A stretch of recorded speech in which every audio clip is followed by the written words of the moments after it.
এক লোক মোটরসাইকেলে করে অনেক বড় একটি ব্যাগ নিয়ে ইন্ডিয়া থেকে পাকিস্তানের বর্ডারে যেত। লোকটাকে দেখা মাত্রই পাকিস্তানের বর্ডার গার্ডরা তাকে সন্দেহ করে তার ব্যাগ চেকিং করা শুরু করত। অদ্ভুত ব্যাপার হলো সেই ব্যাগের মধ্যে শুধু বালি আর বালি, অন্য আর কিচ্ছু নাই।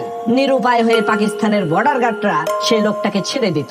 লোকটা কয়েকদিন পর পর এই কাণ্ড করত, কিন্তু কোনো ক্রমেই পাকিস্তানের বর্ডার গার্ডরা তার ব্যাগ থেকে বালি ছাড়া আর অন্য কিছুই বের করতে পারতো না। লোকটার এই অদ্ভুত ব্যাপার স্যাপার দেখে পাকিস্তানের বর্ডার গার্ডরা লোকটাকে পাগল ভাবা শুরু করলো। এইভাবে চলে গেল অনেক দিন।